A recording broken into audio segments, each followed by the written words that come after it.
আমি মেয়র, উনি জেলা পরিষদ চেয়ারম্যান, সে তার চাইতে বড় বেশি তিনি অত্যন্ত মানে তার পুত্রতুল্য আমাকে স্নেহ করতেন অত্যন্ত, এবং কোনোভাবে ব্যক্তিগতভাবে কোনো শারীরিক অসুস্থতা হলেও তিনি যে একজন অভিভাবক হিসাবে বাড়িতে গিয়ে খোঁজখবর থেকে শুরু করে তার যে এই যে স্বভাবসুলভ আচরণ, সেটা হয়তো এখন আমরা আর আমাদের কারো আশা করতে পারি না। আমাদের বর্ষিয়ান নেতাদের মধ্যে তিনি ছিলেন আমাদের এই অঞ্চলের সর্বশেষ, এখন ওনাকেও আমরা হারিয়ে ফেললাম। এতে সিলেট বিভাগে অভিভাবকত্ব একটা শূন্য হলো, এই শূন্যতা পূরণ হওয়ার নয়। আমি মনে করি তার মতো একজন নিষ্ঠাবান, আদর্শবান, ব্যক্তিত্বশীল রাজনীতিবিদের বড় অভাব। আরেকজন লুৎফুর রহমান আমরা এইভাবে পাবো কিনা জানি না। সবচেয়ে আমি আমার ব্যক্তিগত পক্ষ থেকে, নগরবাসীর পক্ষ থেকে আমরা অত্যন্ত শোকাহত, সমস্ত নগরবাসী শোকাহত। আমরা তার রুহের মাগফিরাত কামনা করি। আল্লাহ তাআলা যেন তাকে জান্নাতবাসী করেন এবং তার সুখসমত পরিবারকে আল্লাহ তাআলা সবর করার তৌফিক দেন। তো অবশ্যই অপূরণীয় ক্ষতি, কারণ হচ্ছে উনার বর্ণাঢ্য রাজনীতিক ইতিহাস। উনি 1970 সালে জাতির জনক বঙ্গবন্ধু শেখ মুজিবুর রহমানের নেতৃত্বে যে নির্বাচন হয়েছিল, সেই নির্বাচনে তিনি গণপরিষদের সদস্য হয়েছিলেন। তিনি স্বাধীনতা যুদ্ধের অন্যতম সংগঠক ছিলেন। তিনি বাংলাদেশ সংবিধানে স্বাক্ষর করেছেন সংসদ সদস্য হিসাবে। তার পরবর্তী সময়ে তিনি আওয়ামী লীগের বিভিন্ন পর্যায়ে তিনি দায়িত্ব পালন করেছেন। আওয়ামী লীগের সভাপতি হিসাবে অনেক দিন দায়িত্ব পালন করেছেন, ভারপ্রাপ্ত সভাপতি হিসাবে অনেক দিন দায়িত্ব পালন করেছেন। সর্বশেষ গত সম্মেলনে সভাপতি হিসাবে তিনি দায়িত্ব পালন করেছেন, আমি সাধারণ সম্পাদক হিসাবে দায়িত্ব পালন করেছি। আমরা প্রায় 2 বছর আমরা একসাথে কাজ করেছি। তিনি আসলে আমার অভিভাবক ছিলেন না, তিনি আমার একজন পিতৃতুল্য মুরব্বীও ছিলেন, সিলেটবাসীর একজন অভিভাবক ছিলেন। তিনি দীর্ঘদিন এই সিলেটের জন্য অনেক কিছু করে গিয়েছেন। তিনি জেলা পরিষদের চেয়ারম্যান ছিলেন, রেড ক্রিসেন্টের চেয়ারম্যান ছিলেন, তিনি তার মহল্লার মসজিদের মুতল্লি ছিলেন, বিভিন্ন সামাজিক সংগঠনের সাথে তার সম্পৃক্ত রয়েছে। তিনি অনেক কাজ করে গিয়েছেন, এই সিলেটের অসহায় মানুষের পাশে দাঁড়িয়েছেন, কাজ করেছেন।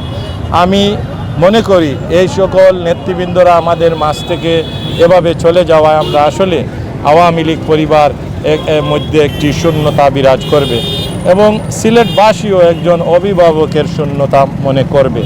আমরা আল্লাহ পাক রব্বুল আলামিনের কাছে সবার কাছে দোয়া চাইব, আল্লাহ পাক রব্বুল আলামিন যেন তাকে বেহেশতের সর্বোচ্চ স্থান জান্নাতুল ফেরদৌস যাতে নসিব করেন।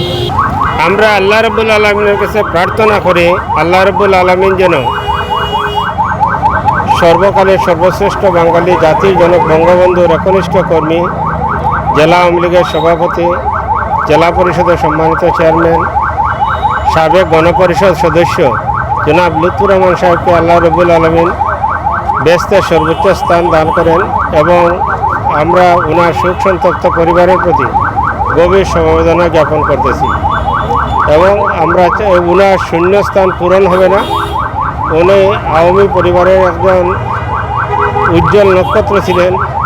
এই উজ্জ্বল নক্ষত্রের স্থান পূরণ করা আল্লাহ রাব্বুল আলামিন ছাড়া কেউ পূরণ করতে পারবে না।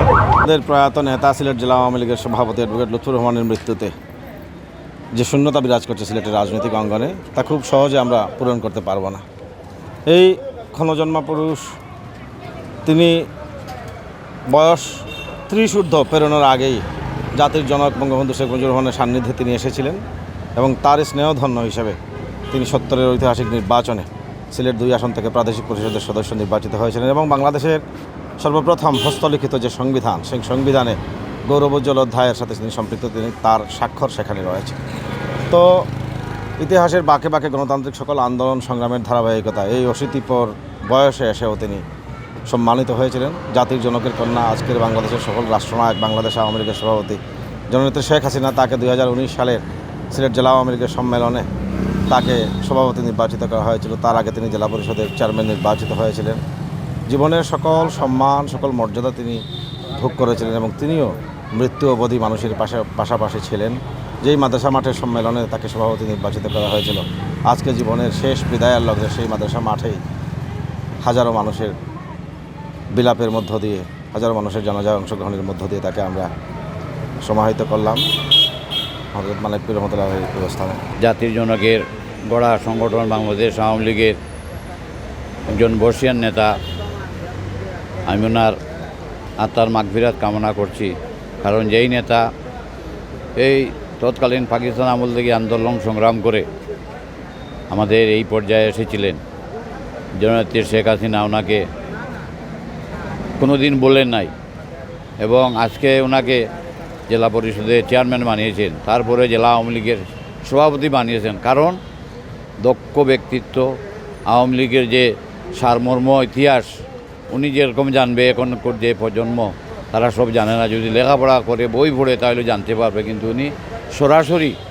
এবং আমরা এই করিমগঞ্জে যুদ্ধকালীন সময় ফাউর সেক্টরে তিনি মুক্তিযুদ্ধে অংশগ্রহণ করেছিলেন।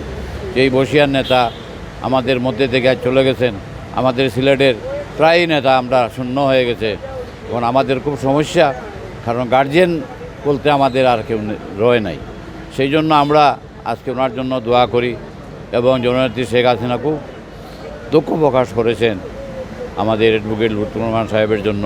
তিনি হেলিকপ্টার রেডি করেছিলেন, যদি ওনার অবস্থা একটু ভালো হতো সে এমএজি নিয়ে যেতেন চিকিৎসার জন্য।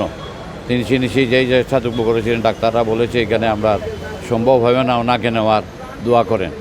তাই আমরা আজকের এই দিনে আমরা লুৎফুর রহমান সাহেবের আত্মার মাগফিরাত কামনা করব, তার সংসপ্ত পরিবারের জন্য দোয়া করব এবং আমরা নেতাকর্মী যারাই রয়েছেন আমি আশা করি বলবো ওনাদেরকে ধৈর্য ধরার জন্য। উনি আমার এলাকায় দীর্ঘদিন থেকে আছেন, মানে আমরা একই এলাকায় তিনি ভাড়া বাসা থাকেন। সবচেয়ে আশ্চর্যের বিষয়, তিনি এত বড় নেতৃত্ব দিয়েছেন, এত সরকারি দলের। তিনি সিলেট শহরে আমার তার কোনো নিজস্ব বাড়ি নেই, তিনি এখনও ভাড়া বাসায় থাকেন। কিন্তু তার যে অমায়িক ব্যবহার এবং তার দলের প্রতি যে তার একাগ্রতা এবং দলকে তিনি যেভাবে ভালোবাসেন, আওয়ামী লীগকে, জাতির জনক বঙ্গবন্ধুর আদর্শকে তিনি যেভাবে লালন করেছেন মৃত্যুর শেষ মুহূর্ত পর্যন্ত, সেরকম নেতা কোনো দলেই আসলে খুবই বিরল। আমরা মনে করি সিলেট শুধু আওয়ামী লীগ না, সিলেটের জনগণ একজন প্রকৃত দেশপ্রেমিক জনগণের নেতা হিসেবে তিনি দায়িত্ব পালন করেছেন এবং আমরা বড় একটা ক্ষতির সম্মুখীন হলাম। তার মতো একজন জননেতাকে আমরা হারিয়েছি। আমরা মনে করি তার এই অবদান এই দেশকে এগিয়ে নিয়ে যাওয়ার জন্য অনেক অবদান রেখেছেন এবং তার আদর্শকে যদি আমরা সবাই লালন করি, প্রত্যেকটি সদস্য, সংগঠনের সদস্য লালন করেন, প্রত্যেকটি মানুষ লালন করেন, তাহলে দেশকে আরও এগিয়ে নিয়ে যাওয়া যাবে। আমি যা দেখি আর চাই না, তো ভালো মানুষ, তার মতন মানুষ আর নাই। তাই নাই দুনিয়া ছাড়িয়ে গেছেন গিয়া খাই। লুৎফুর রহমানিলা মানুষ যে খালি মানুষ সেবার রাজনীতি করতা, আর মানুষের ফেসগারি করতাম, আল্লাহ জানে নিচে গিয়া